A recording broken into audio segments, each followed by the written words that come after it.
ৰঙালী বিহুক আদৰাৰ বাবে ব্যাপক প্ৰস্তুতি আৰম্ভ কৰিছে এতিয়া অসমবাসীয়ে। ব্যতিক্ৰম নহয় লখিমপুৰবাসীৰ ৰাইজেও বিভিন্ন জিলাৰ লগতে লখিমপুৰ জিলাতো আৰম্ভ হৈছে বিহুৰ প্ৰশিক্ষণ। লখিমপুৰ ত্যাগ ক্ষেত্ৰত যোৱা 18 মাৰ্চ তাৰিখৰ পৰা সদৌ অসম কৈৱৰ্ত যুৱ ছাত্ৰ সন্মিলনৰ কেন্দ্ৰীয় সমিতিৰ উদ্যোগত লখিমপুৰ জিলা সমিতিৰ সহযোগত 11 দিনীয়া প্ৰশিক্ষণ শিবিৰ বৃহস্পতিবাৰে সফল সামৰণি পৰে।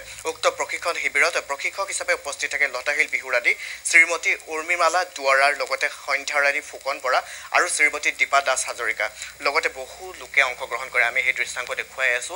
এতিয়া মাজতে বহাগ বিহুক লৈ ব্যস্ত হৈ পৰিছে অসমবাসী, কিয়নো হেঁপাহৰ বিহুটিক আদৰিবৰ বাবে ইতিমধ্যে প্ৰস্তুতি সম্পূৰ্ণ কৰিছে এতিয়া অসমবাসীৰ ৰাইজে। ব্যতিক্ৰম নহয় লখিমপুৰবাসীও লখিমপুৰত হৈ যোৱা বিহু কৰ্মশালাৰ সফল সামৰণি পৰাৰ লগতে তাত উপস্থিত থাকে বহু সংখ্যক গণ্যমান্য ব্যক্তি।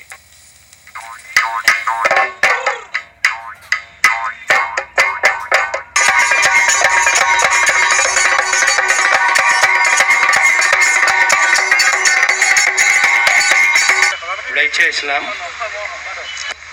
আমি জগতী শইকীয়াক আহিবলৈ অনুৰোধ জনাইছোঁ।